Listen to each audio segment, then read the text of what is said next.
नमस्कार। परिचय में आपका स्वागत है और आज जिस किताब पर हम चर्चा करेंगे वो है चेतन भगत की the girl in room 105। Chetan Bhagat जो अक्सर रोमांटिक नॉवेल्स लिखते हैं, ये इनकी पहली नॉवेल है जो उन्होंने डिटेक्टिव सीरीज़ की तरह लिखी। और इन्होंने क्योंकि कई रोमांटिक स्टोरीज़ लिखी है तो इसकी भी शुरुआत एक रोमांटिक स्टोरी से होती है जो बाद में जिसमें एक मर्डर आता है और फिर उस मर्डर को सुलझाने में इसकी स्टोरी आगे बढ़ती है। एक कपल है केशव और ज़ारा नाम से।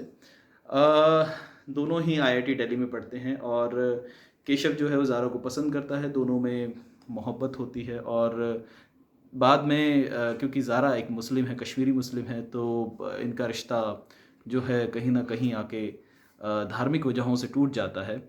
हालांकि आईआईटी से पास आउट होने के बाद केशव एक दिल्ली में एक कोचिंग सेंटर में जॉब करने लगता है जहां उनका एक दोस्त बनता है सौरभ। और दोनों की ही लाइफ काफ़ी फ्रस्ट्रेटेड है और एक दिन केशव को क्योंकि वो ज़ारा को अभी तक भूला नहीं है। हालांकि ज़ारा के जीवन में अब रघु वेंकटेश जो बहुत टॉपर है आईआईटी दिल्ली का, वो आ चुका है और ये सब अब कॉलेज से निकल चुके हैं। हालांकि ये दोनों ही ज़ारा अब स्कॉलर है और रिसर्च वर्क के दौरान अभी भी और पढ़ाई कर रही होती है आईआईटी दिल्ली में। तो केशव ज़ारा को पाना चाहता है लेकिन वो उसे पा नहीं पाता, वो अक्सर उसे कॉल करता है। एक दिन एक घटना होती है जब केशव के मोबाइल में ज़ारा के मैसेज आते हैं, क्योंकि अक्सर केशव ज़ारा को बर्थडे विश करता है लेकिन एक रात एक रात वो ऐसा नहीं करता, तो ज़ारा का खुद मैसेज आता है कि तुमने मुझे बर्थडे विश नहीं किया। और इसी तरह से सीरीज़ चलती है मैसेजेस की। केशव उसे मिलने के लिए भागा दौड़ा पहुंचता है। ज़ारा हॉस्टल नंबर 105 में 105 नंबर कमरे में रहती है। केशव जब उससे मिलने पहुंचता है, और ये भी बड़ा एक दिलचस्प तरीके से बताया है कि किस तरह से वो एक आम के पेड़ पर चढ़ के उसकी कमरे की खिड़की से होते हुए उसके कमरे तक पहुंचता है। तो यहाँ जाकर स्टोरी बदल जाती है, क्योंकि यहाँ तक तो ऐसा लगता है कि एक रोमांटिक स्टोरी है। तभी पता चलता है जब केशव ज़ारा के पास जाता है और उसको पता चलता है कि ज़ारा ज़िंदा नहीं है। वो हैरान हो जाता है और इस दौरान उसने जो अपना एक दोस्त जिसको चौकीदार की तरह पेड़ के नीचे उसने खड़ाया होता है ताकि कोई आ जाए तो वो उसको बता दे, उसको भी वो ऊपर बुलाता है हॉस्टल में। और यहाँ से स्टोरी जो है बिल्कुल बदल जाती है। एक मर्डर हो चुका है जिसमें ये दोनों रात के 12 बजे के बाद लगभग 2-2:30 बजे उस हॉस्टल में है जहाँ पे मर्डर हुआ है। अब यहाँ से सोच के नए पैमाने शुरू होते हैं। हालांकि केशव यहाँ पे एक बड़ा समझदारी वाला काम करता है, वो खुद पुलिस को फ़ोन करता है। पुलिस आती है, सारी इन्वेस्टिगेशन करती है और इस बीच केशव ज़ारा के पिता को भी फ़ोन करता है, रघु को भी फ़ोन करता है जिससे ज़ारा की मंगनी हुई है। सुबह होते होते ये केस काफ़ी चर्चित हो जाता है, एक हॉस्टल में एक लड़की का मर्डर। और जब पुलिस इन्वेस्टिगेशन होती है तो पता लगता है कि रघु जो है वो हैदराबाद में है। तो इस इन्वेस्टिगेशन से पता चलता है कि रघु तो दिल्ली में नहीं है, तो ऐसे में उसका मर्डर में कोई हाथ नहीं हो सकता। सारी सुई आती है केशव और सौरभ पर। सौरभ जो केशव का बहुत अच्छा दोस्त है, दोनों सोचते हैं कि अब आगे इस केस में कैसे आगे बढ़ा जाए। हालांकि आनन फानन में पुलिस कार्रवाई करती है और उनको पता लगता है कि कुछ दिनों पहले चौकीदार की ज़ारा से लड़ाई हुई थी और इस लड़ाई को एक पैमाना माना जाता है कि एक वजह माना जाता है कि शायद चौकीदार ने ही ज़ारा का कत्ल किया होगा। और इस चीज़ को सीसीटीवी भी प्रूव कर देता है कि जब चौकीदार जिस जगह पे वो गेट के बाहर खड़ा होता है वहाँ लगभग उसी समय जब ये कत्ल हुआ वो नहीं पाया जाता है। ऐसे में स्टोरी आगे बढ़ती है और एक तय जो है मुजरिम माना जाता है जिस चौकीदार को। लेकिन केशव थोड़ा इन्वेस्टिगेट करना चाहता है, वो जानना चाहता है कि आखिर एक चौकीदार कत्ल क्यों करेगा। वो चौकीदार से मिलने पहुंचता है हिरासत में, तो उसको लगता है कि शायद कत्ल उसने नहीं किया। अब यहाँ से स्टोरी और भी बड़ी दिलचस्प होती है, चीज़ें आगे बढ़ती है। केशव और सौरभ इन्वेस्टिगेट करते हैं क्योंकि ये आईआईटीएन हैं और इनको मोबाइल की लोकेशंस की जानकारी होती है और वो कोशिश करते हैं कि चौकीदार की सच्चाई पर बात की जाए, क्योंकि चौकीदार कहता है कि वो 15 से 20 मिनट के लिए बाथरूम में था और उसका फ़ोन उसके साथ था। और ये काफ़ी दिलचस्प है, आप किताब में पढ़िएगा वो क्यों था। और जब केशव और सौरभ इन्वेस्टिगेट करते हैं तो पता चलता है वो सही कह रहा है।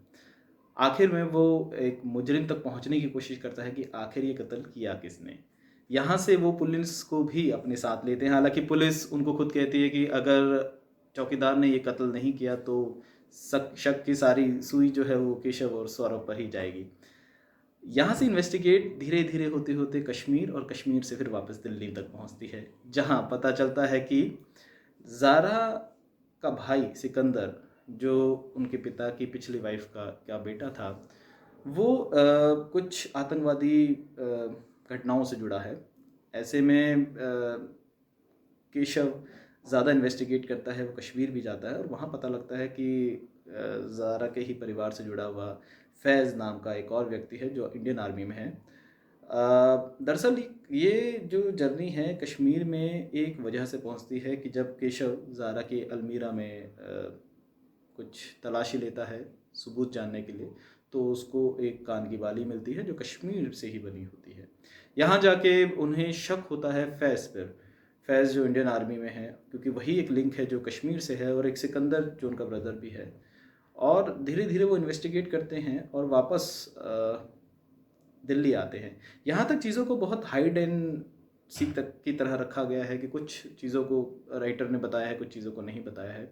ऐसे में जो रघु है वो भी बीच बीच में कहीं कहीं आता है, और केशव और रघु की बातचीत होती है। रघु अमेरिका में एक मल्टी मिलियनियर डील क्रैक कर लेता है।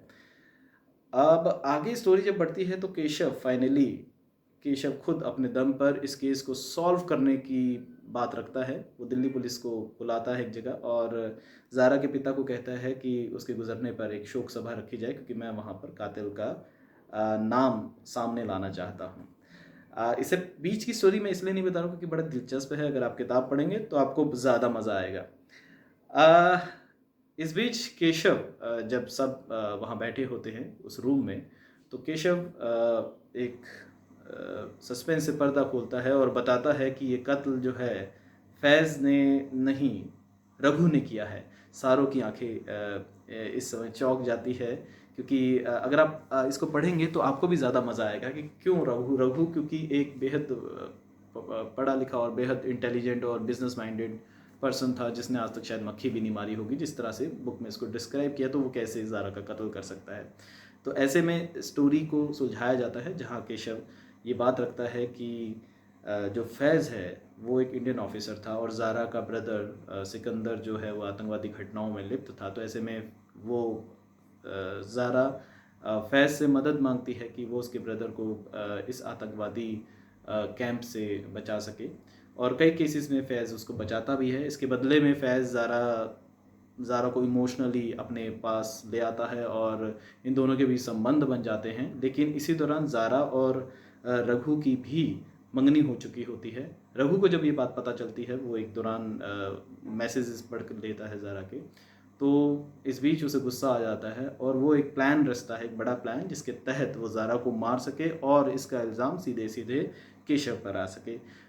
वो अपने ऊपर एक घटना करवा देता है, अपने ऊपर कुछ लोगों से हमला करवा देता है और एक हॉस्पिटल में एडमिट हो जाता है।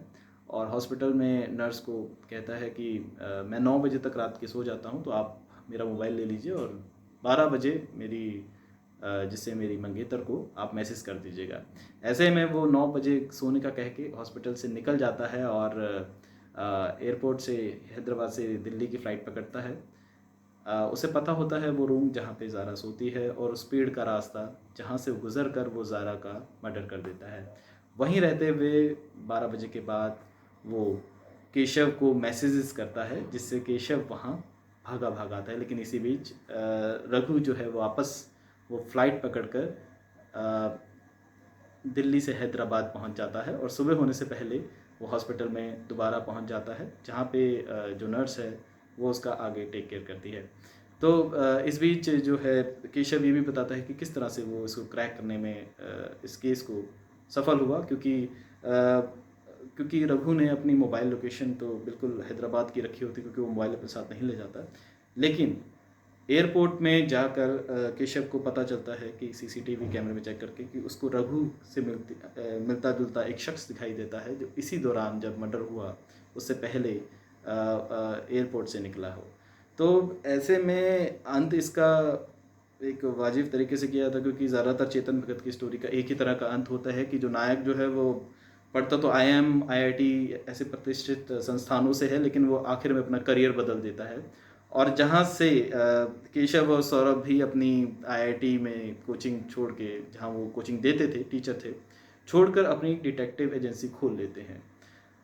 इसी के तहत, क्योंकि अक्सर ये होता है कि जो राइटर्स हैं, जो अगर कोई डिटेक्टिव से जुड़ा हुआ कोई कैरेक्टर निकालते हैं, जैसे इन्होंने केशव और सौरभ निकाला है, तो उसको अक्सर वो एक सीरीज़ का रूप दे देते हैं, उसको एक नई किताब भी, कई किताबें दरअसल कई कहानियाँ उस पर आधारित रखते हैं। जैसे हमने पिछली बार फेलुदा पढ़ी सत्यजीत रे साहब की, तो ऐसे ही चेतन भगत ने भी किया है। उन्होंने अपनी किताब वन अरेंज्ड मर्डर में भी इसी तरह के डिटेक्टिव सीरीज़ को जारी रखा है। तो अगर आप किताबें पढ़ने का ज़्यादा शौक़ नहीं रखते, फिर भी आप ये किताब पढ़ सकते हैं, क्योंकि बेहद अच्छे फ़्लो में लिखी गई है। जैसे हम बातचीत करते हैं बेहद आम भाषाओं में, उसमें इस किताब को लिखा गया है। और एक बहुत अच्छी बात है कि इसमें कई चीज़ों को बहुत खूबसूरती से डिस्क्राइब किया गया है। जैसे कि कोचिंग क्लासेस में एक आईआईटीन जब इतने लेवल का एक टीचर आता है, वो पढ़ाता है और वो एजुकेशन सिस्टम के बारे में बताता है। काफ़ी दिलचस्प चीज़ें हैं मजाकिया तौर पे। पुलिस स्टेशन का जो इसमें ज़िक्र किया गया है वो बड़ा मजाकिया है। सन 70 से कंपेयर किया गया, क्योंकि अभी तक वहाँ जो पुलिस थाने हैं वो उसी तरह के हैं। और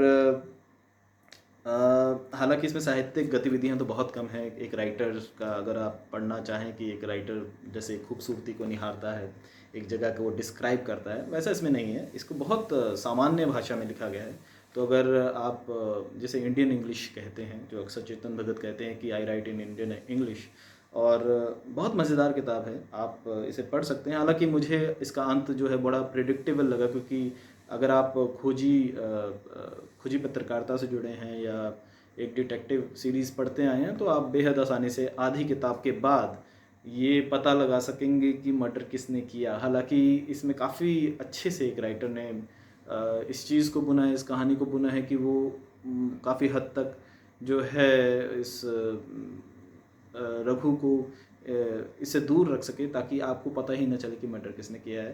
पर ये काफ़ी दिलचस्प किताब है, और मैंने तो उसको 2 दिन में ख़त्म कर लिया था। 304 पेजेस की किताब है, और आपको भी बहुत मज़ा आएगा, आप इसको पढ़िएगा। आपको इस किताब से जुड़ी कोई और जानकारी अगर आप चाहिए तो आप मुझे प्लीज़ मैसेज कीजिए। और अगर आपकी कोई और पसंदीदा किताब भी है जिस पर आप बात करना चाहें, तो आप मुझसे बात कर सकते हैं, आप कमेंट कर सकते हैं। अगले हफ्ते हम एक नई किताब के साथ मिलेंगे। धन्यवाद।